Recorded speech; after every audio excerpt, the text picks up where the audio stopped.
Okay, today I'm going to go over modeling glasses and vases using Nurbs and Maya. So the first thing we're going to want to do is we're going to want to import a reference image.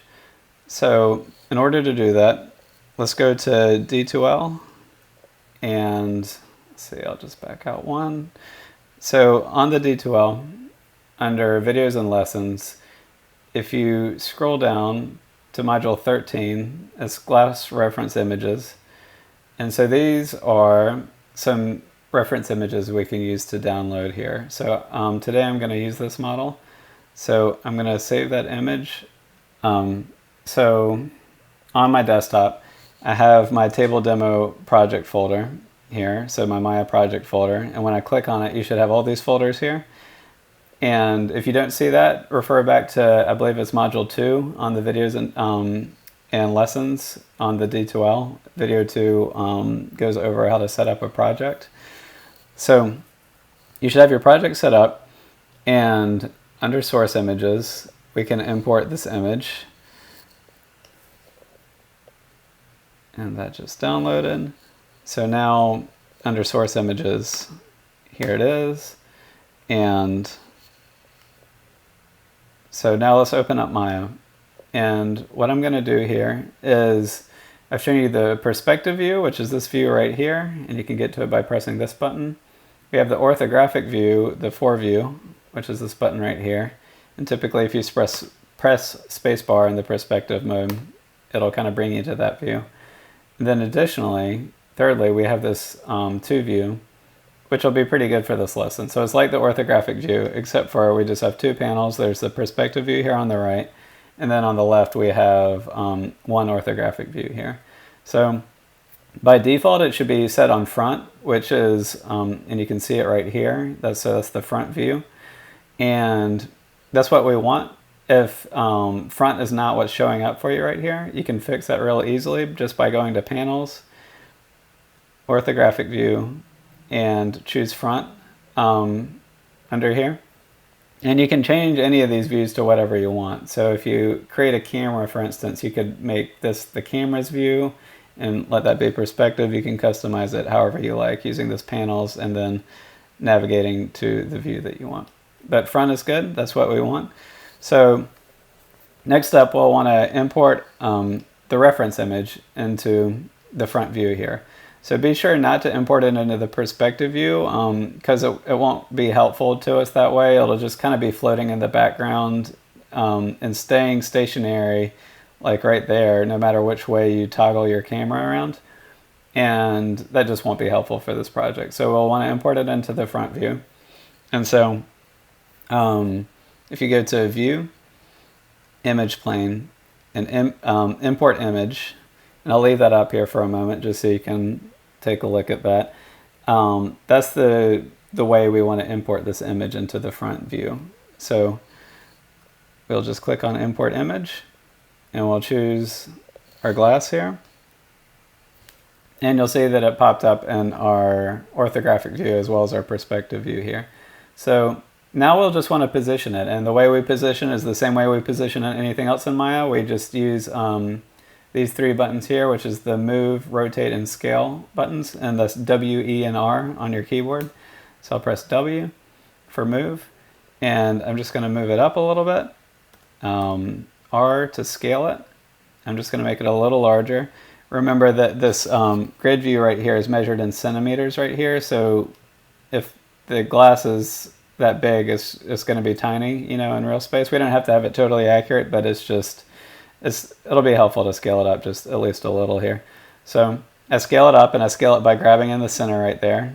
Right, I don't want to scale it using this control right here because it'll elongate it, and I don't want to scale it using this control because it'll widen it. So if we scale it using that center button right there, that'll help us. And so I'll move it again.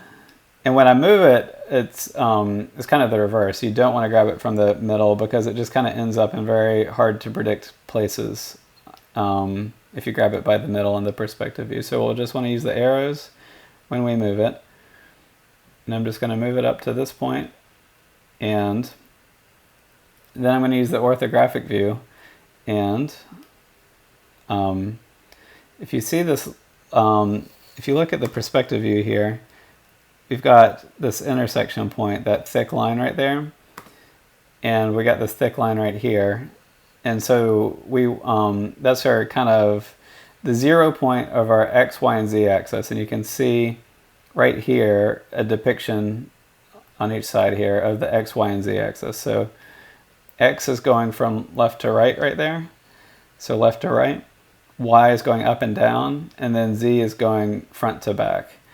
And so what we'll want to do is we'll want to just center this along the X axis in the front view here.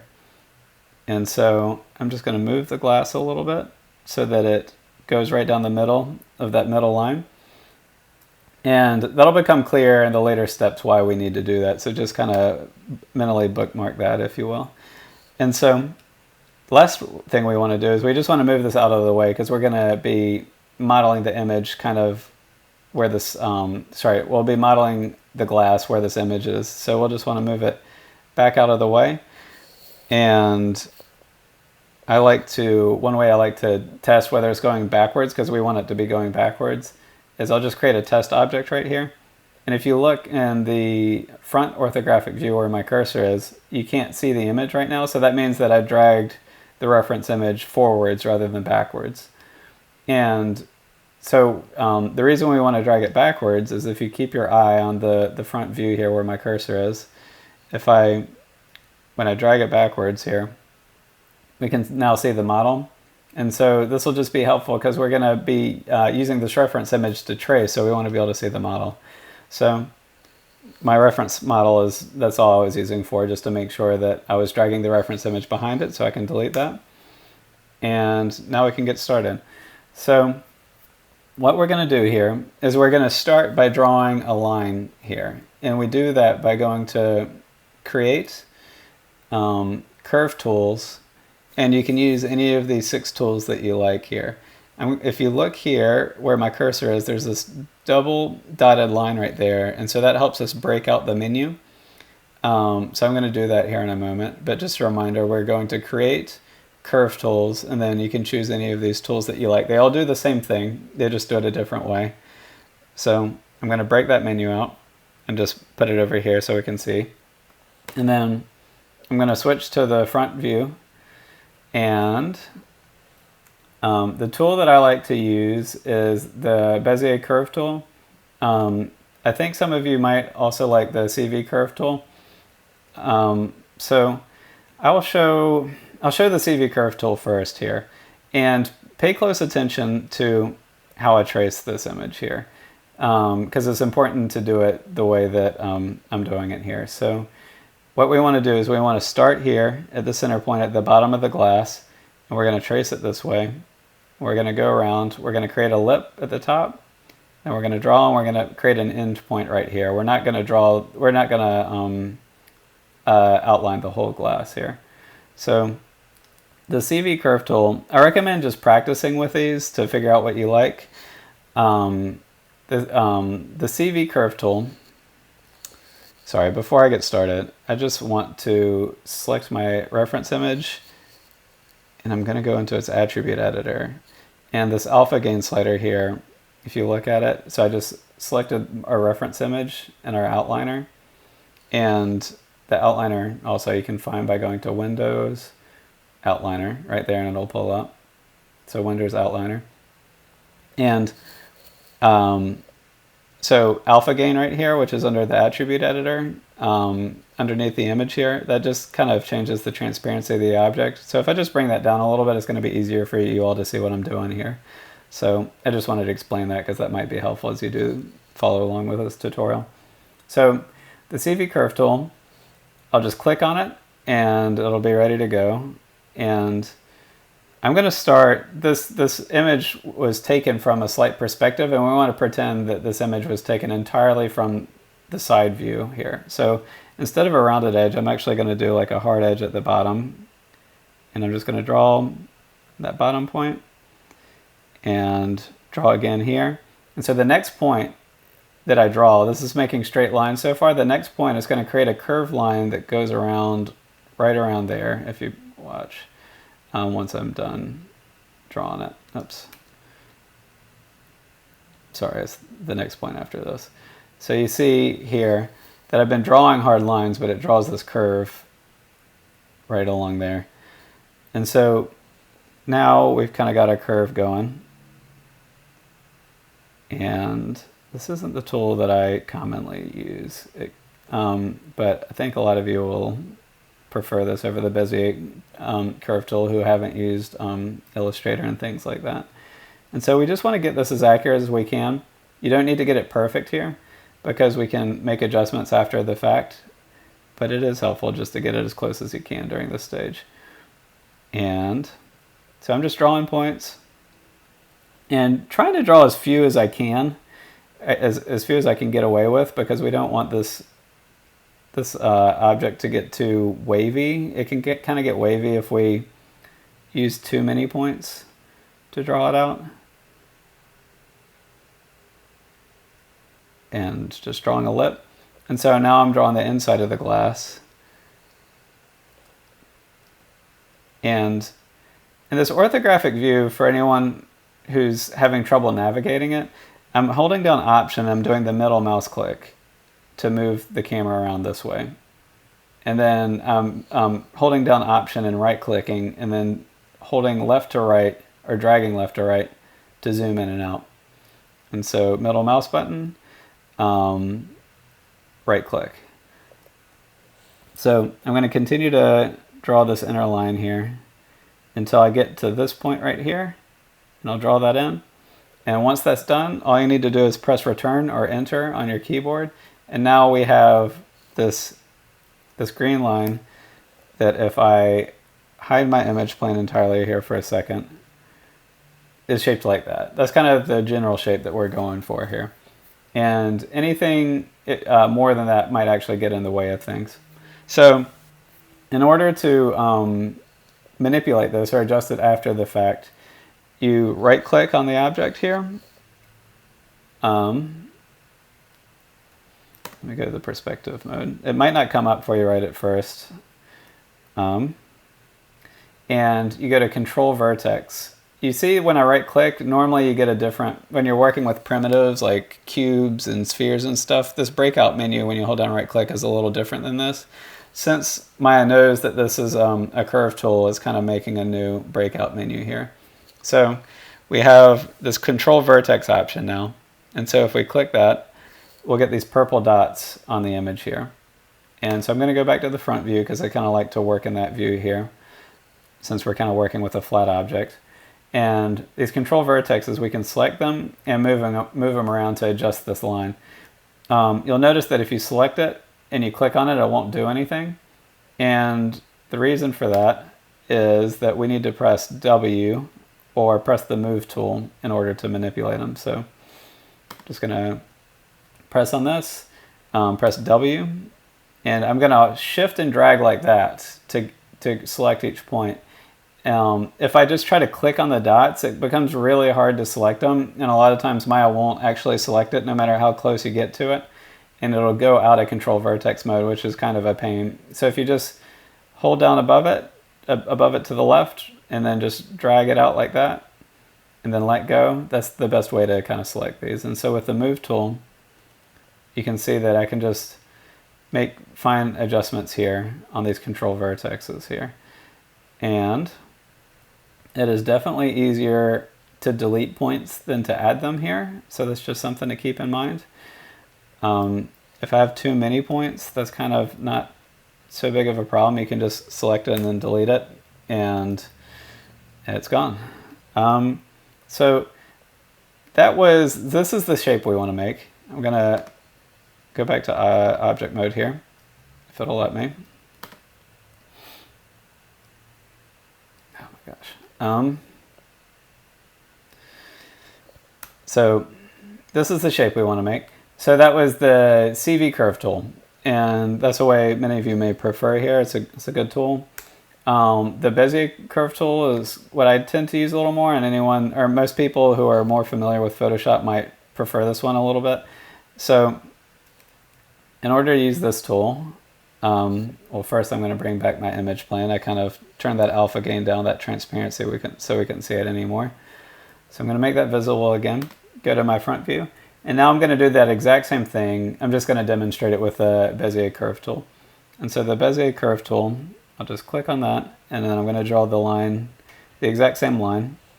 Going to start here, and click, and add some points here. And so the way the Bezier curve tool works is that if you tap it, you can make hard edges very easily. And if you hold it down and drag, you can create these curves, right? So I'm just holding my cursor down and dragging to get these curved lines, and then I'm just tapping down to get these hard lines here. And one thing to keep in mind is if you draw this out and I have a long Bezier here, and then I try to tap here, you see how it loops around there? So one thing to look out for is just when you draw those handles out, just make sure that the next point, if you need it to be a hard edge, give it some space so that you can, the handle, if you see if I hover it over there, the handle only goes out to there. And so when I try to draw a hard point, it doesn't interfere there. So the Bezier curve tool is just, all I'm doing is I'm just left clicking, and I'm either holding it and then dragging it out so that that handle makes the shape that I want, or I am tapping it. Most of the time for this shape, I'm going to be drawing out a handle here. And if I find that it's easiest if you just draw a point that you don't like, just edit, undo it, and that's kind of the best way to work. And you'll just need to work linearly here, and keep in mind that we can make adjustments to this afterwards. So with this tool, I think it's best generally to kind of draw it out using as few steps as possible. One thing to keep in mind too is this line right here is that the y-axis is 0 point. And notice how when I'm drawing the stem here, I never overlap it to the left. I'm keeping everything to the right side of that line, right? And that'll become clear here soon why I'm doing that. So I'm just going to draw this out. I'm tracing the outside edge.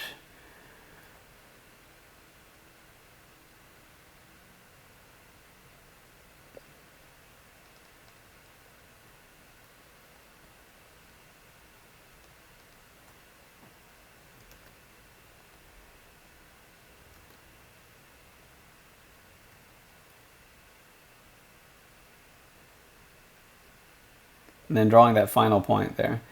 And once I draw that point, I'll press return or enter to finish the line, and then hold down right click on the object to get, I don't know why it won't let me select that, but so control vertex, and we'll see these control vertexes look different this time. So we have these handles here. It's the same thing though, where we'll want to press W for the move tool, or press this button right here. And instead of trying to click on these dots, what we're going to do is we're just going to shift and drag. So that'll help me move the Bezier point, which you can move from the center, or if you select one of the handles, you can draw it out or shrink it in or move it up and down to kind of control the line here. So I'm just going to grab that point here and make any small adjustments that I need to make, just to get this thing to trace the glass as evenly as possible, and kind of, we don't want this thing to be too wavy here. So right now this is looking mostly decent.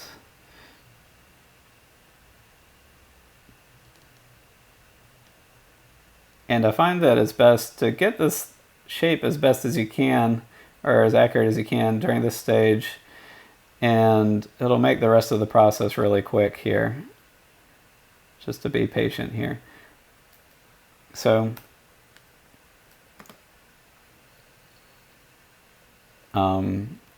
So note that when I right click here to get object mode, sometimes you'll get this window here, and it's just an annoying thing. Sometimes you just have to go into perspective mode and just click right on that line to get control vertex or objects mode. So I'm going to go to objects mode now, and our line is now ready for the next step here. So the next step is I'm going to I'm going to go to control vertex again. And so one thing that's really important to do is to get this control vertex and this one, our start and stop point, right? Our first and last vertex that go around the center of that edge right there. It's important to get those zeroed out along that line. It's actually really easy to do. It's just a matter of knowing where to find it. So what we're going to do is up here, you should see these kind of render tools up here.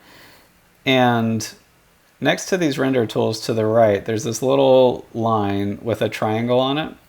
And so these are tabs that we can open and close. So this tab right here is for the render buttons, and it's got like a square on the line, so that means that the tab is open. So if I click on that, it'll close it, and you see it has that triangle now. So I'll open it back up and we can see those render settings again. So to the right of it, you have this white line and then this triangle. So there's this other tab right here. And so what this tab is it allows you to type in parameters along the X, Y, and Z axis here. And so all we're going to do is I selected this control vertex and this control vertex, holding down shift and selecting both of them. And under the X value, which is going left to right, I'm just going to type in 0, and it's going to zero them out along that axis. So if I just press 0 and enter, it looks like they didn't move, but they did here. I'm going to actually purposefully just drag it way off axis right there. So I'll select that, shift, and then select this one. And then if I hold under X right here, if I just type in 0, you see how it jumped? It created this line here from the Bezier, but you'll see that it jumped to that zeroed out point right there, right? Let me just do another example that'll turn out a little better. So you'll see here that it's not on that, not along that edge there. And so just under X, which is under this tab right here next to the right of the render settings, under X, if you just type in 0, this will pop to the right there. And so that's what we want. And if I just drag it down vertically, it'll stay along that axis as long as I use that vertical arrow and I don't grab it from the center. And so it's really important that we have these control vertexes directly on top of each other and along that x-axis, because what we're going to do here is we're going to use a tool that takes the shape and it rotates it around 360 degrees this way around to form that glass right here. So we're ready to do that process now. And so with that object selected, I'm going to go up to Surfaces at the top, and then Revolve, and then Options. So I'll leave that up for a second. So that's at the very top. I have that the curve selected in Object mode. So at the top, I have Surfaces, Revolve, and then the Options box. Click that. And since we drew it from the front perspective to the left, this should actually probably come out fine, just the way it is. But the parameter that you'll want to mess with potentially is the axis preset. Which X, Y, and Z axis does this rotate from? So I'm going to put it on the wrong axis just so you can kind of see what this might look like. So I'll press apply. And so you'll see there that it created a nice little hubcap kind of thing, but that's not what we're going for, right? And so if something like that happens, all that means is that you just rotated along the wrong X, Y, and Z axis there. So I'm going to edit undo this, and I'm going to do this from the Y axis, which is the top, right? That vertical axis. So we're going to just rotate it around the vertical axis. And if I press apply, you'll see here that it created a pretty nice wine glass here.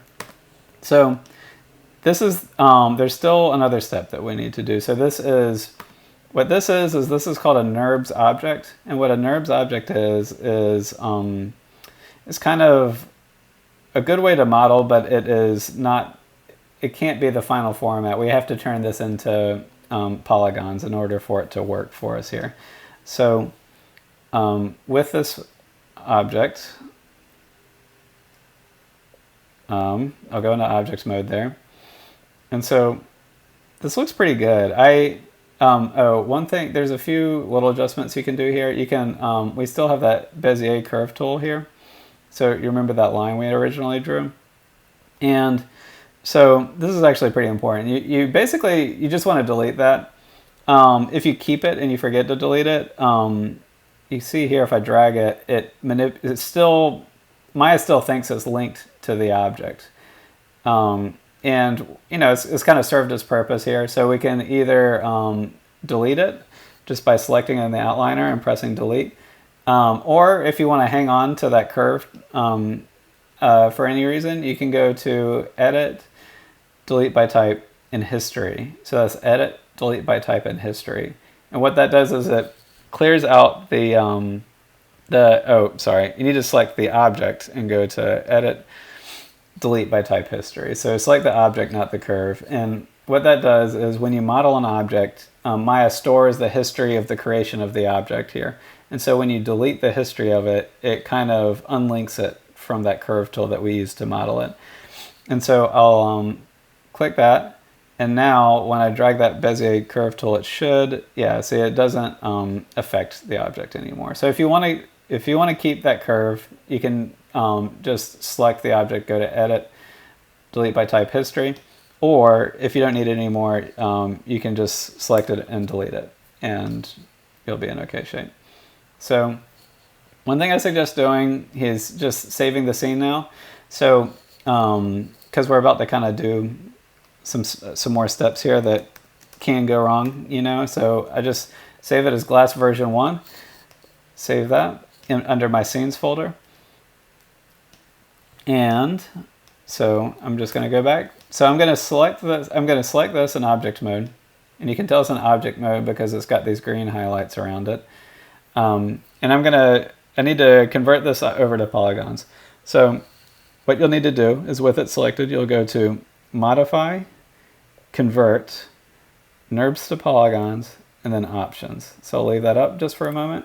So it's with the object selected, we're going to Modify, Convert, Nurbs to Polygons, and then Options. And so the Options box is going to be important here. So we're just going to click that to get the options. And this window will pull up. And there's just 2 things we'll want to change. I think by default, it'll probably look like this for you. And the main thing you want to do is triangles are bad. We don't want that. I don't understand, or I don't know why that's the default, but what we want is quads. So just select quads right there. And then, so this will convert the polygons, the polygonal object into quads rather than being constructed of triangular faces. And then the tessellation method, these are just kind of different ways that it makes the conversion here. My favorite way is just to go to count, and count is simple, and for me it works the best where you just have this one slider, and all the slider is approximately how many polygons do you want this object to be. It doesn't need to be a crazy amount because we're going to smooth it and add subdivisions to it. But I find that if we just move that slider up to, for something like a glass, kind of 2/3 of the way up, maybe 3/4, that's pretty good. So it's just quads, count, move that slider up a little bit, and that's all you need to change. So I'll press apply, and you'll see here that the object changed a little bit. And so the reason that changed is this was our initial object, our Nurbs object, and then the polygonal object just kind of formed on top of it there. So I'll select, it's going to be, the polygonal object is going to be called Nurbs to Poly 1. And if you just press W, or the move tool here, you can just drag it out of the way a little bit here. And so now we have our polygonal object. So,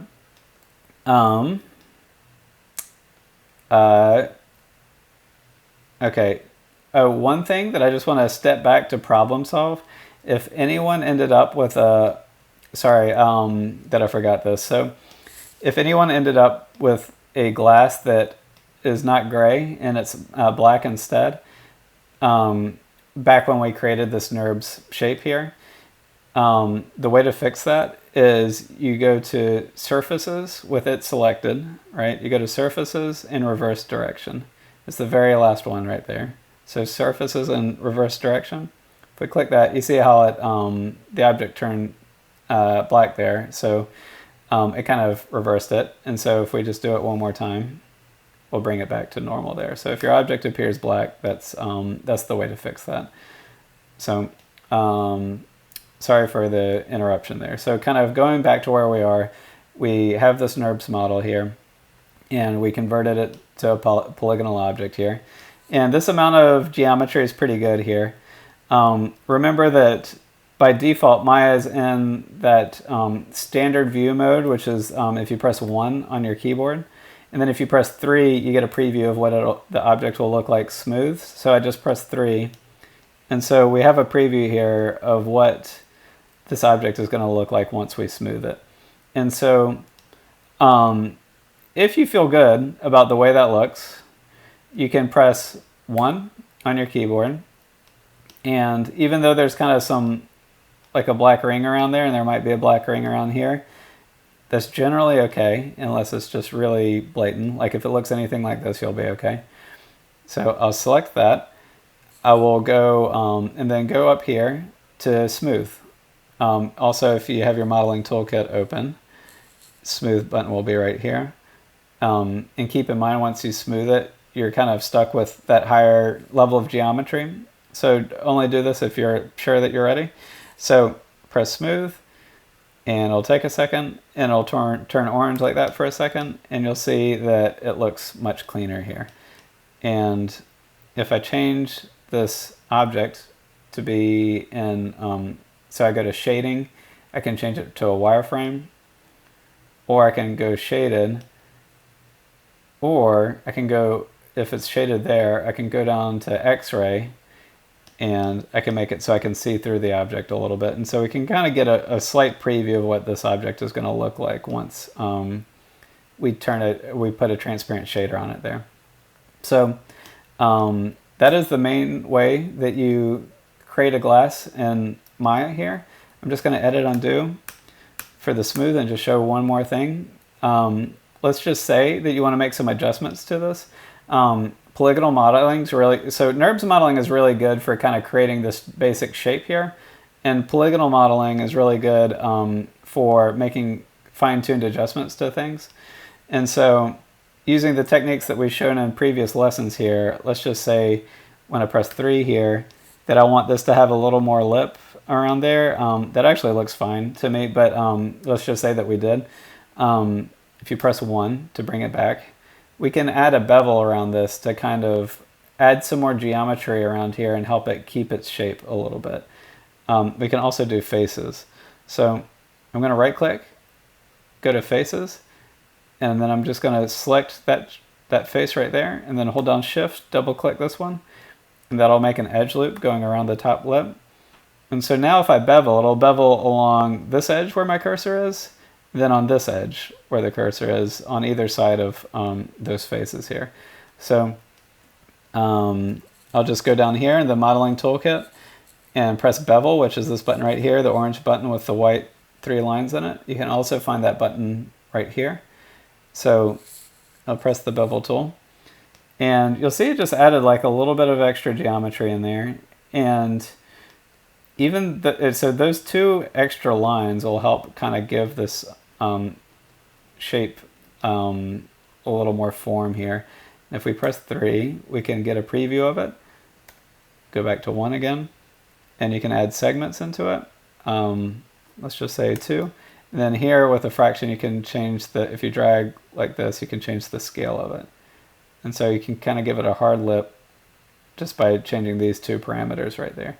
So once I'm done, just press a Q or the select button just to kind of get out of the bevel tool.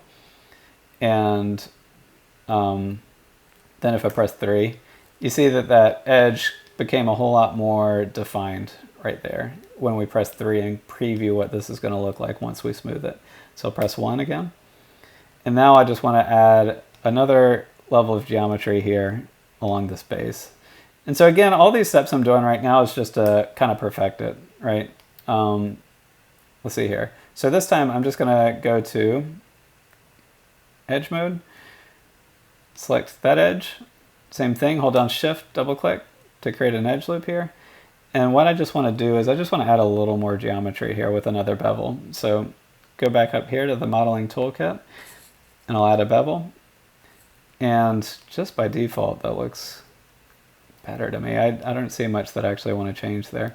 One thing you can also do is you can go back to this view and reference your reference image here.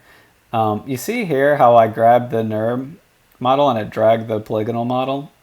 So that is another delete history kind of thing here. So if we go to, actually with both of them selected, if we go to edit, delete by type history, and again this edit, delete by type history right there at the top. I'm just going to leave that for one more moment. If you do that, now when I select the Nurbs model and drag it around, they're both independent of each other. You'll notice here that on the polygonal object that the transform tool is way over there. So the way that you fix that is if you just hold down D as in dog on your keyboard, this will come up. And I'll just continue to hold it down. And then if I just drag the arrow, I can bring the cursor back to that point there. And then when I'm ready, I'll just press W to go back to transform, or press this transform tool. And now when I drag it, that point is in the right spot. Additionally, if this is centered, this move tool, and you want to drag this object so that it's back on this axis, if you hold down X, as in Xerox, you can grab this and it'll kind of jump to onto the grid. It'll snap to the grid on certain points. So X is how you kind of snap it to the grid, and D is how you change that anchor point around. And so that's how you fix that right there. And so now the history has been deleted, so it's no longer attached to this Nurb. I added just 2 more bevels to give it a little more definition here. And so now I think this thing is ready to be smoothed for real this time. So if with just the object selected, you just press smooth, it'll turn orange like that. And that's kind of like a good amount of geometry right there. This is this level of geometry is about what we want with this thing. And yes, so that's how you complete it. One final note is if there's a hole right here, or if there's a hole right here in your model, that just means when you were drawing the curve tool, that the end point and the beginning point of the curve tool weren't snapped along the Y, that Y vertical axis. Remember when we went up here and we typed 0, if there's a hole in those 2 spots, that just means that maybe you might have missed that step right there. And notice too that up here with this model selected, if we just hit 0 on the X here and press return, that it snaps the model back to the center. So if any point your model gets dragged out of the way or something like that and you want to bring it back, you can just kind of type 0 real quick in these parameters and it'll jump back into place. So that's just a random helpful tip there.